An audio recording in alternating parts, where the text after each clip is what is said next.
Happy New Year, world. It's your boy Dave P. I know. It's been a minute since I put a post or a broadcast of what's been going on. I apologize for that. A lot of things was happening in the forefront, and it was opportunities that I just couldn't pass up. So it kind of put the excommunication on the shelf for a second, but no longer. Like I told you, we're going to have true talk, real talk. And to begin, I have a question. Well, more not a question, but I have a statement. More like a word. Race baiting. What is race baiting? Well, it is said that it's the act of using racial derisive language, action, or other forms of communication in order to anger or intimidate or coerce. The word race baiting has been thrown around so loosely, especially in the social media world. And I know I speak on social media a lot, but seeing that we as humans have gotten away from the old-fashioned way of communicating and meeting each other, we have a tendency, even when it comes to bullying, that we are to the point where we feel it's the need to do it through social media. No harm, no foul. You can't punch me through a computer screen. I can say whatever I feel, as no matter how offensive it is, through a computer screen. So the word race baiting, coerce, racial intimidation, what have you. So what does that mean? Well, the reason I'm bringing this up is because there was something that was posted in Facebook in reference to our dear blessed sister Sandra Bland, who was recently murdered last year. There was a comment that stated, blacks were getting what they deserve due to their interactment with law enforcement. They do not choose to comply. They choose to argue. They choose to be non-compliant. They choose to do the exact opposite of what the officers are asking. In turn, that causes brutality and worst case scenario, death. Well, he went on to make reference to saying, by calling blacks monkeys and whatnot. This didn't strike an angry chord in me. It made me just realize certain things.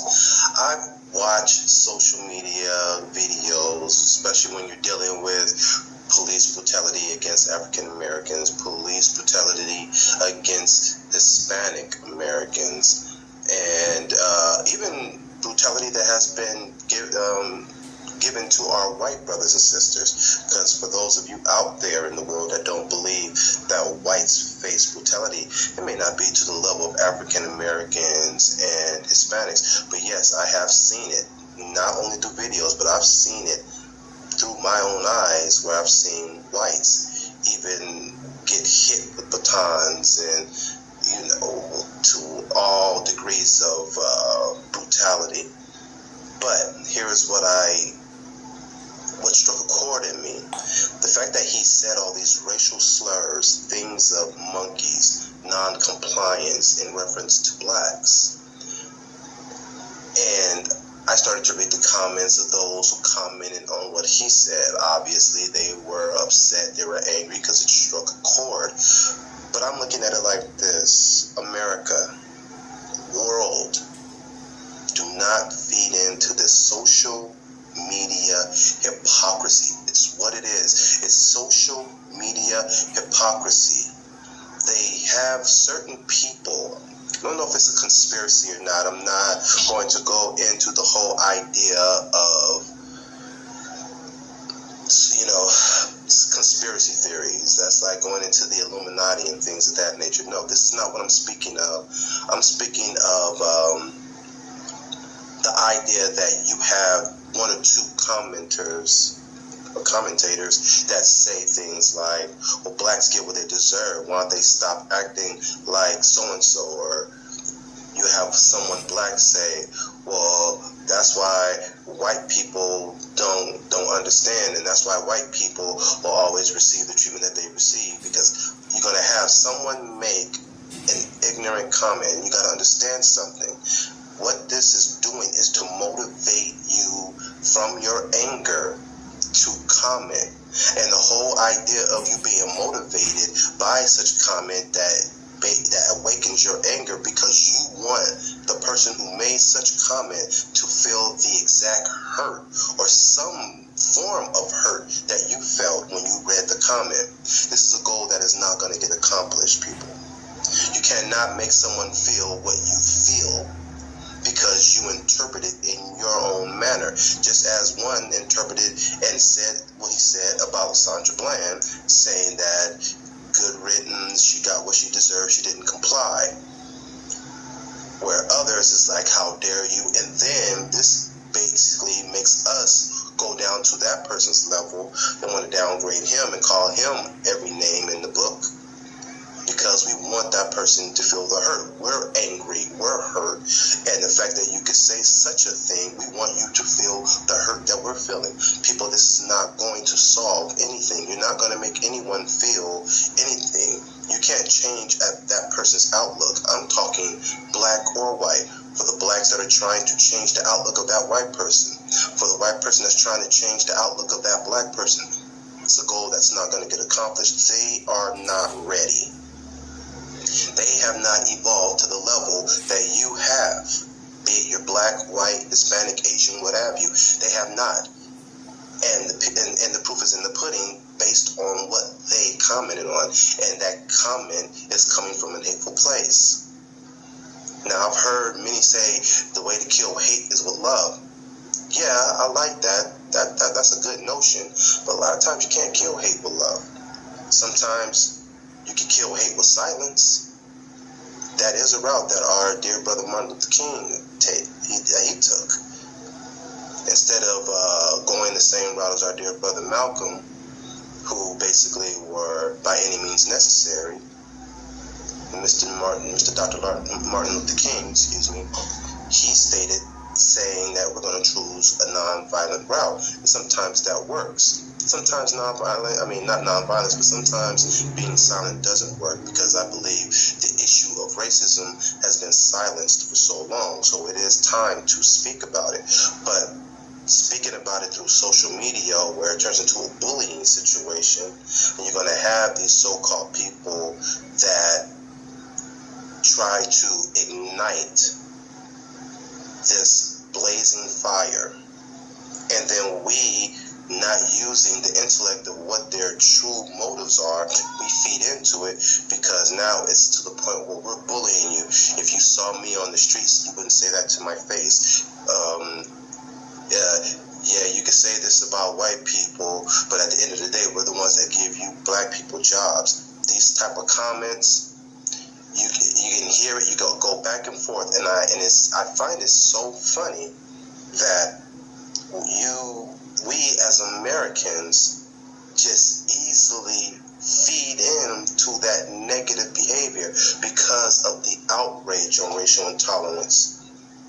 And believe, it's not just black people that are outraged by racial intolerance. Asians, whites, Hispanics, people from all ethnicity and different diverse backgrounds, they are outraged.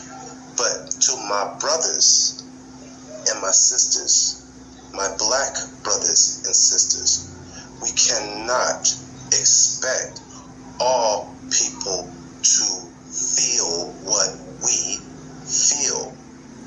We can protest, we can demonstrate, but if you are trying to make people feel what you feel, your accomplishments are going to go, or your efforts, should I say, are going to go null and void. Martin Luther King was not out to make white America feel what black America feels. He knows it's no way. It's no way.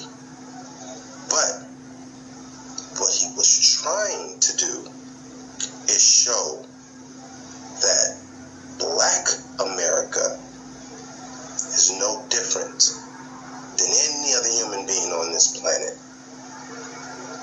And the fact that we are treated differently due to our skin color is an injustice.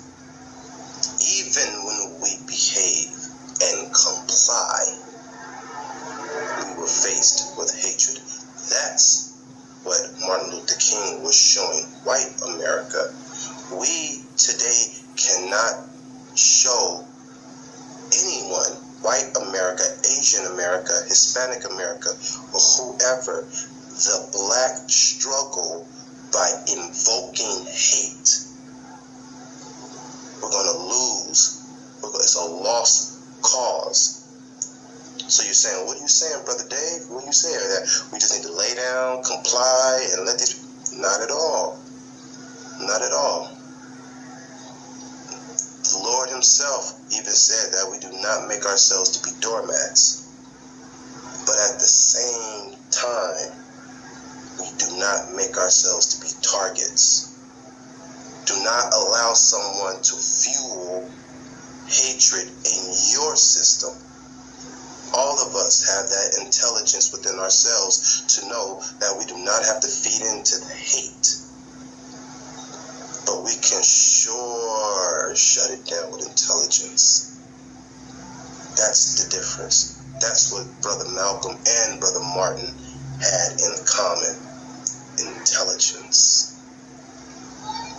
When Brother Malcolm spoke about racial injustice and the so-called Negro in the 60s, for those of you that have listened to his speeches, he shut it down with intelligence. White America back then saw it as hatred because he referred to them as devils. He referred to them as this, as owners, as so-called masters. But listen to his words. Listen to how he articulated himself. Listen to what he said. Had he fed into the hatred and say, you so-called this, how dare you this, I'll kill your this, do you really think he would have spoke at Yale or Harvard in front of all these scholars? Brother Martin, the way he articulated himself, do you really think he would have reached the height of speaking to the president and other high top scholars? So yes, we can be outraged. And I'm speaking to all my brothers and sisters of all color.